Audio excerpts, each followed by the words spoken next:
이틀 전에 금요일 날 가까스로 이스라엘과 팔레스타인이 휴전을 했습니다.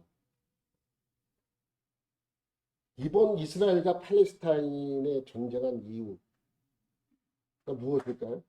무엇 때문에 이들이 전투를 벌여서 많은 사람들의 희생을 낳았을까요? 여러분, 이스라엘을 공격하고 있는 팔레스타인의 가저 지역은 역사적으로 볼 때 블레셋이 살던 지역입니다.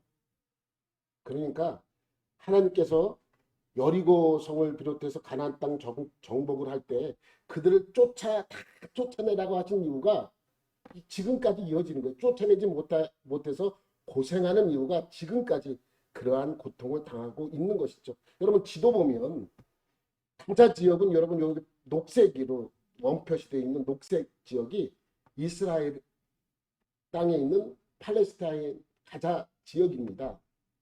뭐 이렇게 보면 모르겠죠. 용인시의 절반 정도 돼요. 용인시.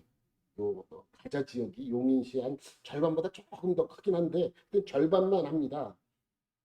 인구는 한 200만 살아요. 여기만. 원표시 200만. 그러니까 얼마나 많은 사람들이 좁은 공간 안에 살고 있습니까? 그러니까 미사일 공격하면은 피해자가 많이 생길 수밖에 없죠. 여러분 여기에 보이는 지도에 보이는 노란색이 이스라엘 땅이거든요.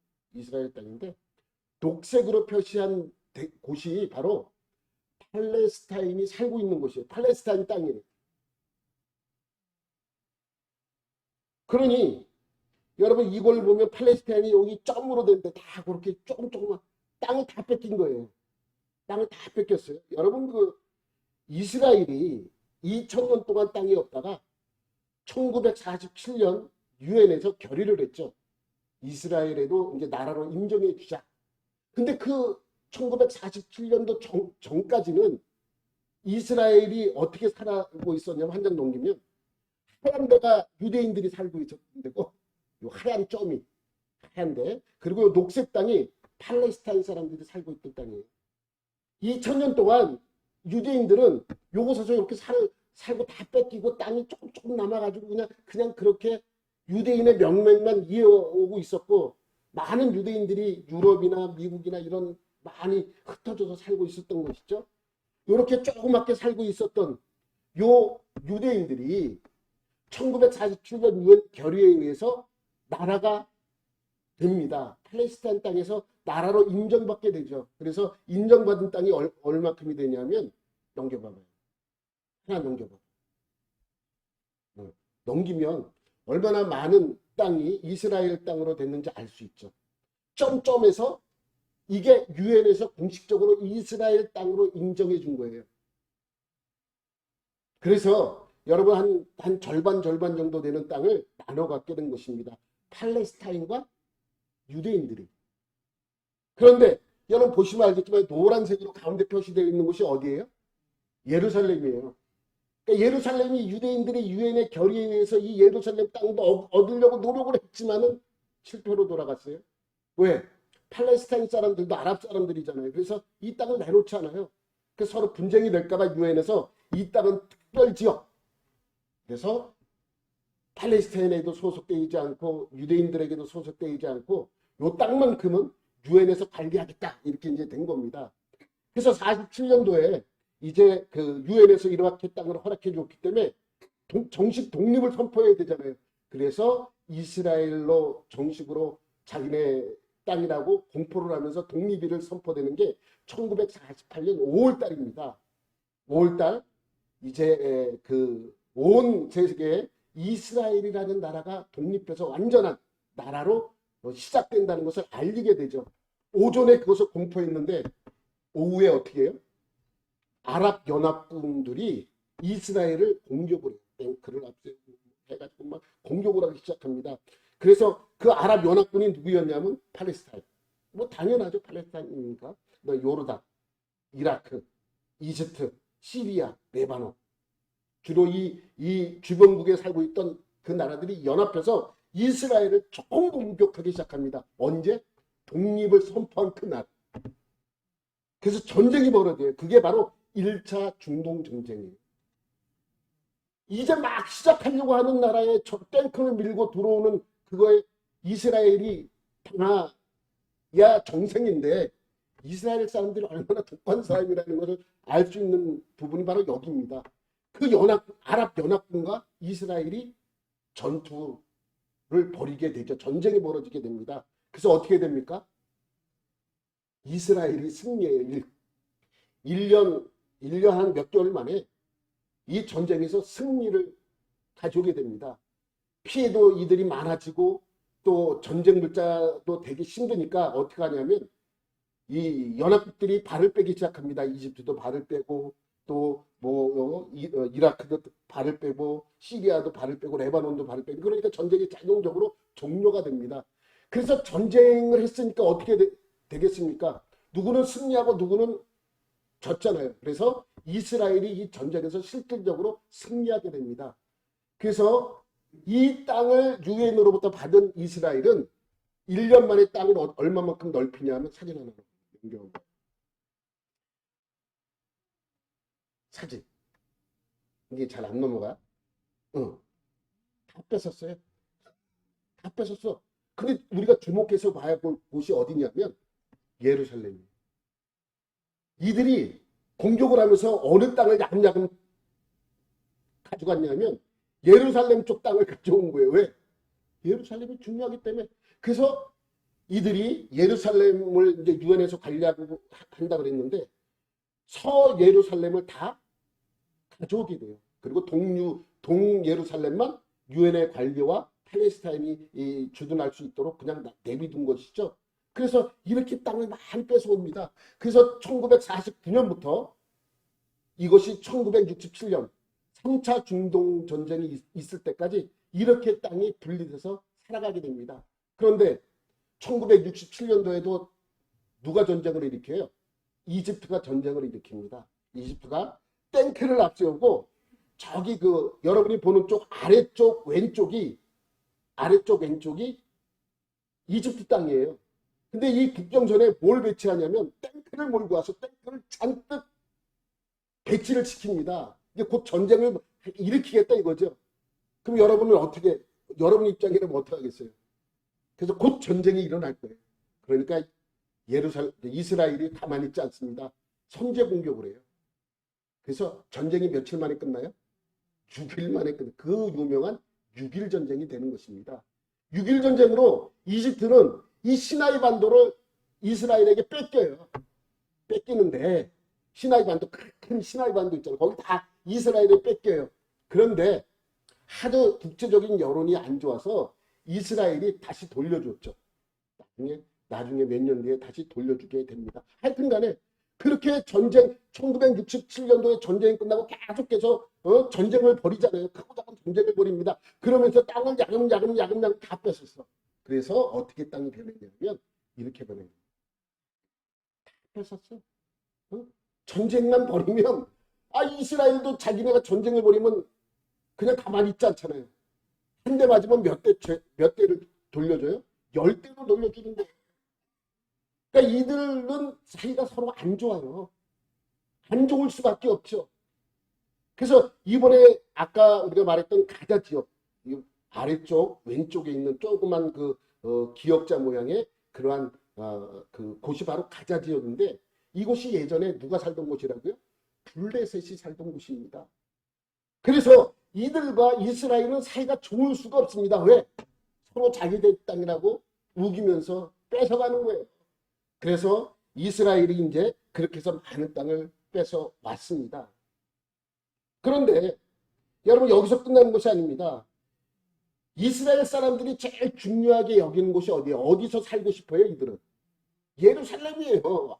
보나마나 예루살렘이에요. 그러니까 전쟁을 하면서 제일 먼저 이들이 공격해서 뺏은 땅이 예루살렘 쪽 땅이에요. 그것을 얻기 위해서 이렇게 침범을 해서 예루살렘 땅을 얻은 것이죠. 그러니까 이들이 이제 이스라엘 사람들이 각지에서 몰려오게 되니까 그들에게 집을 하나씩 지어줘요. 그것이 우리가 잘 알고 있는 정착촌이라는 곳입니다. 말하자면 성복동 수지의 이쪽 지역에 정착촌을 만들어라. 그럼 만들면 이스라엘 사람들이 이제 외국에서 살던 많은 유대인들이 있잖아요. 들어오면 집을 하나씩 그렇게 정착할 수 있도록 내줍니다. 그러니까 자동적으로 이들이 예루살렘 쪽으로 선호하니까 예루살렘 쪽 근처에다가 다 무엇을 짓고 있냐면 정착촌을 짓는 거예요. 사진을 넘기면 요 예루살렘이 아주 중요한데 요 근처에다 전부 다 정착촌을 지으게 됩니다. 한 달 더 넘기면. 그런데 이 정착촌 여기 지금 오른쪽에 보이는 사진이 예루살렘이고 파란색이, 여러분 가운데 파란색이 구 예루살렘이에요. 예루살렘 성전에 있던 조그만 성 있잖아요. 그것이 바로 요 파란 점인데 우리나라도 마찬가지잖아요. 예전에 사대문이라는 곳은 어디예요? 예전에 그 궁이 있던 곳에 성으로 둘러싸여 있던 사대문. 구시가지 아니에요. 거기가 구시가지고 근데 서울이 점점 넓어져서 상당히 넓게 퍼졌잖아요. 마찬가지로 파란색이었던 구시가지 예루살렘이 점점 넓어져서 여러분 서예루살렘과 동예루살렘으로 나누어서 이렇게 있는 것입니다. 왜 서예루살렘과 동예루살렘이라고 명칭이 붙어졌냐면 1948년도에 1차 전쟁이 일어날 때 이스라엘이 여기까지만 뺏은 거예요. 그럼 왜 오른쪽은 못 뺏었나? 힘이 없어서가 아니고 유엔이 거기까지만 하는 거예요. 유엔이 야 이제 여기까지만 해. 여기는 분쟁 지역이니까 니네가 만약에 여기까지 침범하면 뭐가 일어나요? 제3차 세계전쟁이 일어난다. 그러니까 여기까지만 해라. 그래서 구시가지 그 옛날에 구성이 있던 그 전까지만 이스라엘이 점령을 하고 여기는 놔둔 것입니다. 그런데 이들이 예루살렘 근처에 정착촌이 짓기를 선호하니까 이곳에 많은 정착촌을 짓게 됩니다. 요 파란색과 주황색, 빨간색과 주황색이 전부 다 정착촌들이에요. 근데 아직 지어지지 않고 짓고 있는 것도 있고 지으려고 하는 것도 있고 그렇습니다. 그런데 이곳에 정착촌을 지려다 보니까 이곳에 누가 살고 있어요? 팔레스타인 사람들이 이미 살고 있잖아요. 이미 내가 점령해서 내 땅이 되었지만 팔레스타인 사람들까지 내쫓진 않았어요. 그냥 살고 있던 사람들한테는 살도록 허용을 해준 것입니다. 그런데 정착촌을 지으려다 보니까 이들은 어떻게 해야 돼요? 내쫓아야 돼요. 그런데 그냥 내쫓으면 세계적인 여론이 빗발치잖아요. 문제가 생기잖아요. 그래서 이스라엘 측에서 그 땅을 돌려달라고 팔레스타인 사람들을 향해서 소송을 걸어요. 소송의 내용이 뭐냐? 2000년 전에 우리 땅이었다. 그 소송을 걸어요. 그래서 승소해요. 재판을 걸었는데 이스라엘이 이겼어요. 그래서 이들을 내쫓고 정착촌을 지려는 것 때문에 어떻게 돼요? 충돌이 계속 일어나요. 그러니까 이것 때문에 충돌이 일어나서 사이가 안 좋은데 그러던 상황 속에서 지난달 13일 4월 13일에 무슬림들이 무슨 날이 시작됐냐면 라마단이라는 그 기간이 시작이 되었습니다. 여러분 라마단이라는 것은 유대인들이 유월절을 중요하게 여기고 무교절을 지키는 것처럼 무슬림들에게 라마단 기간이라는 것은 상당히 중요한 날입니다. 유월절과 같이 유대인이 유월절과 같이 여기는 것 같이 이들도 이 라마단 기간을 상당히 중요하게 여깁니다. 이날은 금식합니다. 그래서 한 달 동안 30일 동안 이것이 진행되는데 금식을 해요. 금식이 끝나면 이들은 다 살이 쪄 있어. 금식을 하는데 왜 그렇습니까? 낮에만 금식을 해. 밤에는 먹어도 돼. 그러니까 낮에 못 먹으니까 밤에 어떻게 해요? 폭식을 해요. 그러니까 다들 살이 찔 수밖에 없습니다. 하여튼간에 이 날이 중요한 날이기 때문에 라마단이 시작하는 날이기 때문에 이들은 무슬림들의 교회인 모스크에서 계속해서 무슨 방송을 해요? 기도 방송을 합니다. 시끄럽게 방송을 해요. 여러분 혹시 성지순례나 아랍 쪽의 나라 그러니까 무슬림들이 있는 많은 그러한 지역의 나라를 여행하다 보면 새벽마다 무슨 소리가 들려요? 기도 소리를 그냥 확성기에다가 그냥 막 틀어놓고 막 이런 소리가 막 나요. 잠자는데 조금만 더 자고 싶은데 아주 미치는 거예요. 근데 그들은 기도 시간을 알리고 그렇게 선포하는 것이죠. 그런데 라마단 기간에 이렇게 중요한 날에 이들은 어떻게 하겠어요? 더 크게 확성기를 틀어놓고 기도 방송을 한단 말이죠. 어느 날 4월 13일 라마단을 시작하는 그날에 그래서 여러분이 잘 알고 있는 그 일명 황금동 사원, 황금돔 사원, 알아크사 사원이에요. 여러분 보면 어디에 있냐면 예루살렘 성 안 성전이 있던 자리 황금색으로 된 저게 모스크예요. 저 자리에 뭐가 있었다고요? 하나님의 성전이 있었어요. 솔로몬이 그 조 위에다가 성전을 지었던 자리가 바로 저기예요. 근데 이들이 점령을 해놓고 무너진 사이에 얼른 이곳에다 뭘 졌어요? 사원을, 모스크를 지어놓은 거예요. 여기도 무슬림들의 교회 그 모스크니까 이곳에서도 어떻게 해요? 방송을 열심히 크게 곽성기를 터놓고 막 하고 있었어요. 그런데 그날이 무슨 날이었냐면 이스라엘이 1차 중동 전쟁의 승전일이에요. 그래서 그날 기념식을 하고 그때 죽어간 많은 그 사람들을 추모하는 그러한 시간이에요. 근데 여러분 우리나라는 과거에 무슨 일이 있으면은 중요한 광장에서들 많이 했잖아요. 이들에게 있어서 이스라엘에게 있어서 가장 중요한 것이 어디예요? 성전인데 성전이 다 무너져서 없으니까 솔로몬 시대에 지어졌던 벽이 있어요. 벽이 거기만 안 무너지고 있던 그곳에 통곡의 벽을 만들어서 그 통곡의 벽이 마치 이들의 신앙의 중심지가 된 것입니다. 그러니까 통곡의 벽이 어디 있냐면 여기 있습니다. 여기 여기서 대통령이 이스라엘 대통령 총리가 아니라 대통령도 있어요. 맨날 총리만 TV에 나오니까 대통령이 없는 줄 아는데 대통령이 있습니다. 대통령이 큰 행사에 공식적인 행사에는 대통령이 하고 정치적인 것은 총리가 하죠. 그래서 이곳에서 대통령이 추모 연설을 하는데 뒤에서 뭐가 들려와요? 자꾸만 이게 들려오니까 그것도 스피커로 크게 확성기를 막 하니까 실행이 안 되잖아요. 그래서 그럼 어떻게 해야 돼요? 그래서 이스라엘 경찰이 가서 확성기 선을 잘라버렸어요. 왜? 말해도 안 되니까 잘라버렸습니다. 잘라버리는데 이것이 또 도화선이 된 거예요. 그러면서 라마단 시작일이었고 이들에게는 또 전쟁 승전일이라 중요한 날이고 그게 이렇게 보이지 않는 그것이 늘 부딪힐 직전까지 화나 있는 상태에 어떤 둘이 화나 있는 상태에서 조금만 나 건드려만 마라 이랬는데 지금 정착적 문제로 팔레스타인 사람들을 내쫓고 있고 막 그것 때문에 막 계속 항의하고 데모하고 집회하고 난리가 치는데 여기서도 이러니까 여기서도 뭐가 일어나요? 싸움이 일어날 수밖에 없죠. 3만 명이 그때 모였대. 팔레스타인 사람들이. 근데 못 들어오고. 그러니까 여기서 분쟁이 일어나고 자꾸만 시끄럽게 보니까 이제 여기서 그리고 이 확성기 손을 끊어버리니까 여기서 이제 그 시위가 벌어지게 됩니다. 그러니까 여러 가지 문제가 겹쳐 있는 것이죠. 그러니까 시위가 막 일어나고 데모를 하니까 어떻게 해 또. 여기를 다스리고 있는 이스라엘 입장에서는 그걸 또 잠재워야 돼요. 그럼 어떻게 하겠어요? 데모를 하니까. 체류탄을 쏘기 시작합니다. 뻥뻥 체류탄을 쏘게 되고 또 고무탄도 쏘게 되고 이렇게 되는 것입니다. 그래서 시위대와 이스라엘과 충돌이 일어나게 된 것이죠. 그래서 여기서 많은 사람들이 다치게 됩니다. 다치게 되니까 문제가 일어나죠. 그런데 여러분 4월 14일 날 그러한 일이 발생돼서 자꾸만 시위대가 일어나니까 이스라엘 입장에서는 자꾸만 사람들이 모이면 시위를 하게 되니까 계속해서 이 아라크사 사원, 황금동 사원에 들어오지 못하도록 문을 다 막아버렸어요.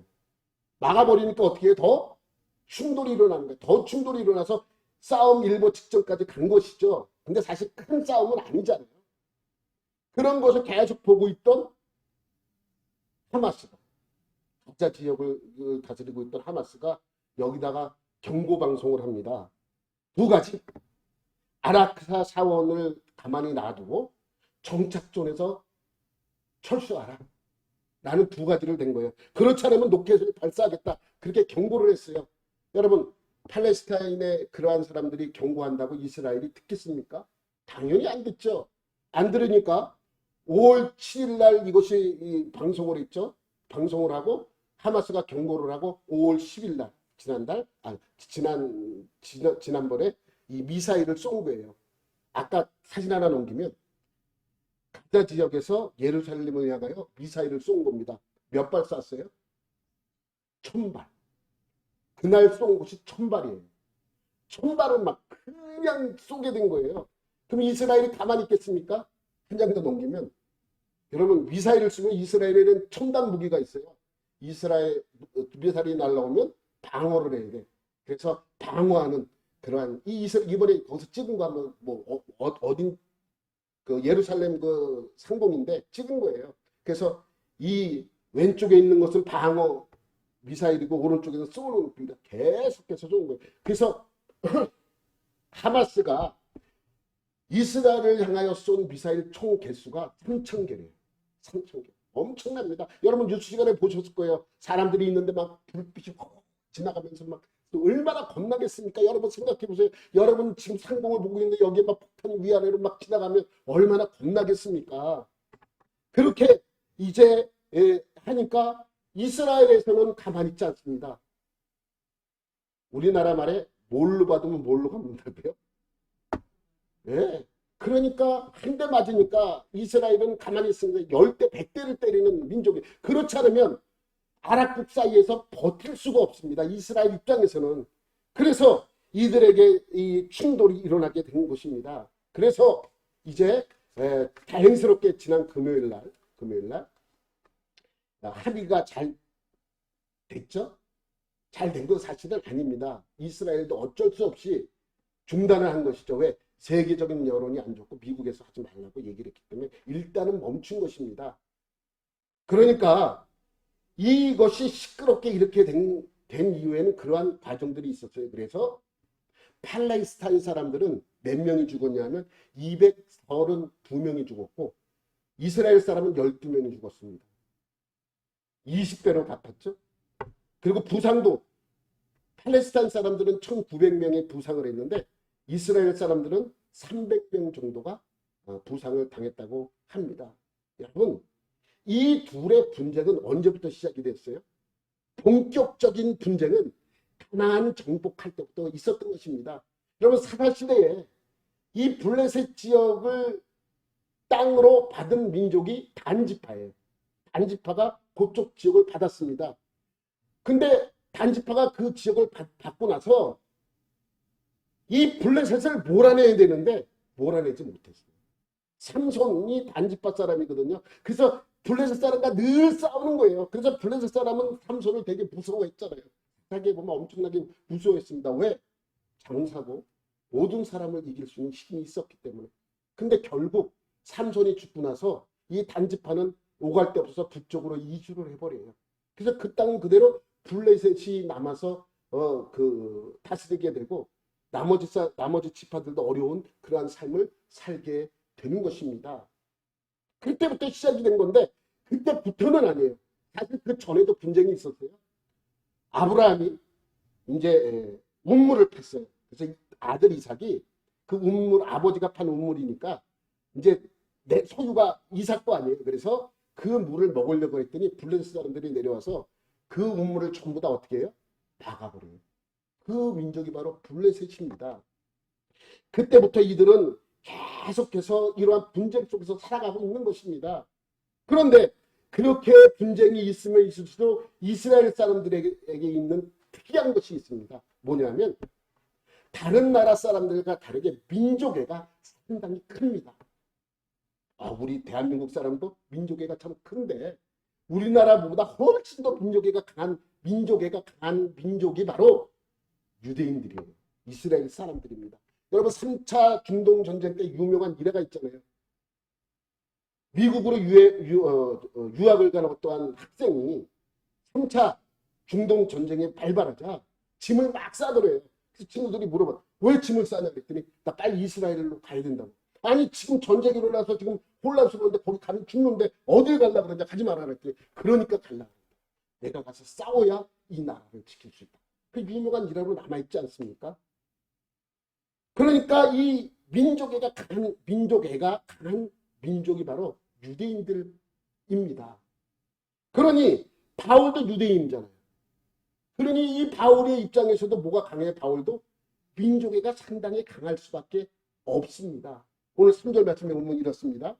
나의 형제 곧 고륙의 친척을 위하여 내 자신이 저주를 받아 그리스도에게서 끊어질지라도 원하는 바이다. 자기가 저주를 받을지라도 우리 이 고륙 형제 친척들이 다 그것만 받는다면 나는 상관하지 않겠다. 이것이 바로 민족에서 나오는 그러한 마음입니다. 바울은 자기 민족인 유대인들이 예수님을 구원자로 받아들이지 않는 것에 대하여 매우 마음이 아팠습니다. 그 아픈 마음을 표현한 것이 오늘 본문의 말씀이죠. 여러분, 사도 바울은 예수님을 만난 후에 늘 두 마음이 있었습니다. 하나는 구원의 기쁨과 감격입니다. 예수님을 만나서 구원을 받은 그것에 대하여 감격하고 기쁨이 그 안에는 있었습니다. 그래서 아주 먼 거리도 마다하지 않고 걸어서 전도 여행을 갔고 또 감격했기에 위험이나 죽음도 감수했습니다. 반면에 그렇게 기쁨이 있는 반면에 근심과 고통이 그 안에는 있었습니다. 이 근심과 고통은 외적인 고통이 아니라 내적인 거예요. 그래서 1절, 2절 말씀을 하고 있는 것이죠. 시작. 내가 그리스도 안에서 참말을 하고 거짓말을 아니하노라. 나에게 큰 근심이 있는 것과 마음에 그치지 않는 고통이 있는 것을 내 양심이 성령 안에서 나와 더불어 증언하노니. 나에게 큰 근심과 마음에 그치지 않는 고통이 있다고 표현하고 있습니다. 여러분, 사람마다 근심이 있고 고통이 있습니다. 그죠? 여러분 다 근심이 있고 고통이 있어요. 크고 작은 한 가지 근심이 덜어지면 또 하나 새로운 근심이 생기고 그것이 덜어지면 또 하나 생기고 이런 것이 사실은 우리 인생 아니겠습니까? 엊그제 부처님 오신 날이었으니까 스님 이야기 하나 여러분에게 하겠습니다. 성철 스님이라고 여러분 다 아실 것입니다. 그분의 유명한 명언이라고 합니다. 어록에 나오는, 나는 사실 그걸 읽고 이것이 유명한가 안 유명한가 아무 읽어도 모르겠는데 하여튼 사람들은 그 말이 명언으로 남아있는 말입니다. 뭐냐면 이런, 내가 읽어드릴게요. 너무 걱정하지 말라. 걱정할 거면 딱 두 가지만 걱정하라. 지금 내가 아픈가 아프지 않은가. 안 아프면 걱정하지 말래요. 아프면 걱정하랍니다. 근데 아프면 그냥 걱정하지 말고 아프면 두 가지만 걱정하랍니다. 나을 병인가 낫지 안 나을 병인가 두 가지만 걱정하래요. 나을 병이면 걱정하지 말래요. 안 나을 병이면 두 가지를 걱정하래요. 안 나을 병이면 이것이 죽을 병인가 죽지 않을 병인가 하면 걱정을 하래요. 근데 안 죽을 병이면 걱정하지 말래요. 죽을 병이면 두 가지를 걱정하래요. 뭘 걱정하냐? 죽을 병이면 내가 천국에 갈 수 있나 지옥에 갈 수 있나 두 가지를 걱정하래요. 그러면 천국에 가면 걱정할 필요가 없대요. 지옥 갈 거면 지옥 갈 건데 뭘 걱정하냐. 이걸 그러면서 이것이 어떻게 명언인가 궤변인지 그잖아요. 지옥 가는데 어떻게 걱정하지 말합니까? 그럼 이 사람의 말대로라면 걱정할 것이 하나도 없는 거예요. 네? 아파도 걱정하지 말아야 되고 죽어도 걱정하지 말아야 되고. 나는 본인도 정말 이렇게 걱정 안 했는지 물어보고 싶습니다. 지금 죽어서 물어볼 수 없는 게 좀 안타깝지만 말도 안 되는 것입니다. 여러분, 이 세상에는 모든 사람들이 근심 속에서 걱정 속에서 고통 속에서 살아갑니다. 그게 정상이에요. 근심도 없고 고통도 없다면 그것이 어찌 인생이라고 말할 수 있겠습니까? 그잖아요. 어떤 사람은 병이 들어서 고통에 있고 어떤 사람은 먹을 것이 없어서 고통하고 있고 어떤 사람은 집이 없어서 고통하고 있고 어떤 사람은 집값이 올라서 고통하고 있고 어떤 사람은 집값이 떨어져서 고통하고 있고 다 그런 거 아닙니까? 어떤 사람은 집을 팔았더니 걱정합니까? 왜? 팔았더니 집값이 너무 올랐어. 그래서 다 걱정하고 고통하면서 살아가는 것입니다. 어떤 사람은 결혼을 못해서 고통스럽고 어떤 사람은 결혼을 해서 고통스럽고 다 그런 것입니다. 바울의 고통은 좀 다릅니다. 이러한 삶에서 오는 고통은 아닙니다. 그 고통을 이렇게 자기가 이야기를 하는 거예요. 나에게 그치지 않는 한 고통이 있는데 이것은 먹을 것이 없어서가 아닙니다. 병이 있어서도 아닙니다. 많은 고난 때문도 아닙니다. 이 고통은 나의 동족, 나의 민족, 고륙의 친척이 예수를 거부하고 하나님의 뜻을 받아들이지 않는 고통입니다 라고 말하고 있습니다. 이 고통은 예수님을 알면 알수록, 그 사랑을 느끼면 느낄수록, 그 기쁨이 커지면 커질수록 더 커지는 고통입니다. 여러분, 어떤 사람이 예수님의 십자가의 사랑을 알게 되었어요. 너무 기뻤습니다. 구원받는 은혜가 너무 기뻐서 그 기쁨을 혼자만 누릴 수 없어서 전도하기 시작합니다. 그래서 그가 전도한 모든 사람들이 예수님을 영접하고 구원을 받습니다. 그리스도인이 되었습니다. 그는 너무 좋았습니다. 그래서 사역이 너무 좋아서 신학을 공부하게 되었습니다. 그리고 또 목사까지 되었습니다. 그것도 부족해서 선교사가 되어 먼 곳까지 가서 복음을 전하게 되었습니다. 그런데 정작 그의 가족들은 교회에 나오죠. 여러분, 이 고통을 아십니까? 이 고통. 여러분, 우리가 협력 선교하고 있는 송영광 선교사님 아실 것입니다. 그 부모님들은 아직 교회를 나오잖아요. 예수님 믿지 않습니다. 그러니까 무슨 얘기를 하다가 부모님만 얘기만 나오면 이분은 급 우울해져. 아직 우리 부모님은 구원 못 받았는데, 우리 부모님 아직도 예수를 믿지 않는데, 내가 그렇게 얘기해도 슬퍼져요. 그래서 막 선교 얘기만 하면 신나. 내가 어디에 가서 누구 선교했더니 막 이러한 사람들이 예수를 믿기 시작하고 이렇게 그들이 구원을 받게 되고 이렇게 해서 신앙생활을 하고 기쁘다가 부모님 얘기만 나오면 그 우울해져. 우리 부모님은 힘들고 어렵고 그렇게 예수를 믿지 않는지 모르겠다. 그러면 어떻게 해야 될지를 모르는 거예요. 막 기쁘다. 하여튼 부모님 얘기만 나오면 그렇게 슬퍼집니다. 여러분, 이 고통을 아십니까? 이런 것과 좀 비슷하죠. 어떤 사람이 돈이 많아서 어렵고 가난한 학생들에게 장학금을 줍니다. 학생들은 장학금을 받아 열심히 공부를 합니다. 그리고 많은 학생들이 정말 훌륭한 사람이 되었습니다. 그리고 이분한테 당신의 은혜를 잊지 않겠다 이렇게 이야기합니다. 그런데 자기 자식은 물질에 풍요롭고 부족함 없이 잘 키웠는데 곁길로 빠지고 공부는 하지 않고 사고를 쳐서 감옥에 간다고 한번 생각을 해봅시다. 여러분, 그 고통을 아십니까? 바울은 이러한 것 때문에 고통스럽다고 말하고 있습니다. 1절 2절 다시 한번 보겠습니다. 내가 그리스도 안에서 참말을 하고 거짓말을 아니하노라. 나에게 큰 근심이 있는 것과 마음에 그치지 않는 고통이 있는 것을 내 양심이 성령 안에서 나와 더불어 증언하노니. 근데 여러분, 성경에 보면 1, 2절이 구분되어 있지 않아요. 영어 성경이나 원어 성경은 구분시켜 놨는데 우리 한글 성경에는 이렇게 1, 2절을 구분시켜 놓지 않고 1, 2절을 한꺼번에 이렇게 묶어놓은 것을 알 수 있습니다. 이유가 있어요. 원래 1절은 넘기면 이 노란색 부분이 1절이에요.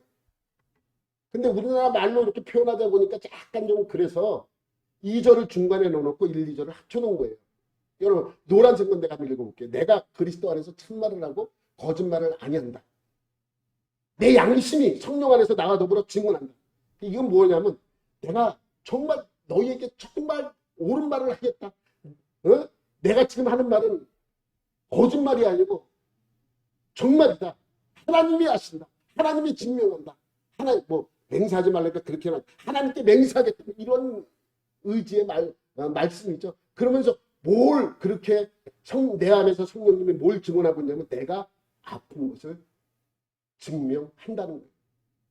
내가 왜 아픈가? 나에게 큰 근심이 있는 것과 마음에 그치지 않는 고통이 있으므로 내가 이렇게 아프고 고통스럽다는 것을 강조하고 있습니다. 그러면서 뭐라고 말해요? 이러한 고통 때문에 내가 차라리 저주를 받더라도 내 가족이 예수를 믿고 구원만 받을 수 있다면 나는 얼마든지 지옥 가겠다. 구원 받지 못하겠다라고 선포하고 있는 것이죠. 3절 우리가 다시 한번 3절 말씀을 보면 이렇습니다. 나의 형제 곧 고륙의 친척을 위하여 내 자신이 저주를 받아 그리스도에게서 끊어질지라도 원하는 바라. 여기서 말하는 고륙 형제, 고륙 친척, 그건 친가족을 말하는 것이 아닙니다. 그럼 누굽니까? 누굽니까? 4절에 있어요. 4절. 처음에 보면 그들은 누구예요? 이스라엘 사람. 민족애를 볼 수 있는 그런 구절이 있죠. 얼마나 이 유대인들이 자기 민족을 사랑하는지 그렇게 표현하고 있는지 이 구조를 보면 알 수 있습니다. 여러분 바울뿐만 아니고 모든 유대인들이 민족애가 대체로 아주 강한 민족이기도 합니다. 근데 유대인들이 그렇게 민족애가 강한 이유는 한 가지가 있습니다. 유대교라는 신앙이 바탕이 되어졌기 때문에. 그들에게 유대교라는 신앙이 없었다면 이러한 민족애도 생기지 않았습니다. 여러분 보세요. 바울도 다른 유대인들과 마찬가지로 예수님을 되게 싫어했습니다. 엄청나게 싫어했죠. 예수님을 사기꾼이라고 생각을 했기 때문에 예수님을 핍박하기로 합니다. 그리고 예수 믿는 사람을 잡아서 감옥에 넣고 죽이는데 앞장섰습니다. 그만큼 율법에 열심히 있었고 하나님을 사랑하던 사람이 바로 핍박하던 사람이 바로 바울이었습니다. 그런데 바울이 변화를 받죠. 왜 변화를 받았습니까? 예수님을 만났기 때문에. 어느 날 다메섹을 향하여 예수 믿는 사람을 잡아다가 감옥에 가다 놓기 위하여 그곳을 향해 가고 있는데 갑자기 예수님이 나타난 거예요. 나타나자마자 이렇게 얘기합니다. 사울아 사울아 어찌하여 내가 나를 핍박하느냐. 그 소리를 갑자기 들으니까 당연히 바울은 뭐라 그러겠어요. 누구십니까? 라고 물어보고 누굽니까? 당신은 누굽니까? 그랬더니 뭐라 그래요? 나는 네가 박해하는 예수. 그때 예수님의 강한 빛으로 나타나셨기 때문에 그 빛에 눈의 시력을 잃어버리죠. 근데 눈의 시력을 잃어버린 것이 그에게 문제가 되지 않았습니다. 지금까지 알고 있고 품고 있었던 자신만의 신학의 철학이 한순간에 무너져버리는 순간입니다. 그리고 새로운 구원의 철학을 알게 되는 순간입니다. 그때의 상황을 바울은 이렇게 표현하죠. 8장 2절 말씀입니다. 이렇게 표현해요. 이는 시작. 이는 그리스도 예수 안에 있는 성령의 법이 죄와 사망의 법에서 나를 해방하였습니다. 자신은 구원을 받아 너무너무 기뻤습니다. 그래서 그 기쁨을 나누기 위하여 가족들에게 동족들에게 예수의 복음을 열심히 전했습니다. 그런데 유대교로 뭉쳐진 강한 민족애가 복음을 받아들이는데 걸림돌이 된 거예요. 여러분 보세요. 유대인들이 예수를 믿으면 좀 특이한 것이 있었습니다. 무엇이냐면 예수를 믿지 않다가 예수를 믿게 되는 이방인들에게 그리스도인들에게 새로운 그리스도인들에게 무엇을 요구했어요? 할례를 요구한 거예요. 할례를 요구한 것은 단순히 그 할례만의 문제가 아니라 이방인을 누구로 만들기 위한 작업이에요? 유대인으로 만들기 위한 작업이에요. 유대인으로 먼저 만들어서 유대인이 되어야만 구원을 받을 수 있다는 거예요. 그러니까 강한 민족이에요. 민족애가 아주 강하죠. 그런 민족애에서 이제 이 많은 그리스도인들이 고난을 당해서 바울은 그렇게 이제 않아도 된다. 구원은 유대인에게만 있는 것이 아니고 이방인들에게도 구원받을 수 있다라고 했기 때문에 충돌이 일어나잖아요. 그 정도로 유대인들이 자기 유대인들에 대한 민족애가 강했다는 것이죠. 여러분 누가 생각이 나요? 이러한 비슷한 내용이 구약 성경에 또 있죠. 모세입니다. 모세가 이제 백성들을 출애굽시키고 시내광야에 왔어요. 그래서 모세가 너희들은 잠깐 이곳에 있어라. 나는 올라가서 하나님의 말씀을 받아오겠다. 그리고 올라갑니다. 모세가 없으니까 이들은 아론에게 뭘 요구해요? 하나님을 보여달라고 해요. 하나님을. 그래서 아론이 못 내기는 척하고 그이들에게 얘기합니다. 너희들 다 금무치를 가져와라. 금무치가 한 튼이 모였어요. 그래서 그거를 뭘 만들어요? 금송아지를 만들어 놓습니다. 그리고 금송아지를 만들어 놓고 봐라 하나님이다 라고 하면서 하나님 그 금송아지 앞에서 춤추고 뭐 막 이상한 그 이방 신전에서 하던 짓거리들을 하고 있습니다. 하나님은 모세에게 말씀을 주다가 모세에게 급하게 빨리 내려가 봐라. 이거는 정말 큰일이 일어났다.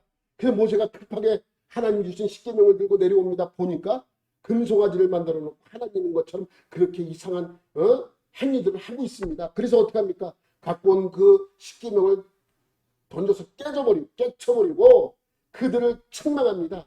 근데 이제 두려움이 생겼습니다. 그들은 큰 죄악 속에 있게 생겼어요. 그러니 하나님이 그들의 죄 때문에 그들은 어떻게 해야 됩니까? 죽어야 돼요. 전부 죽어야 돼요.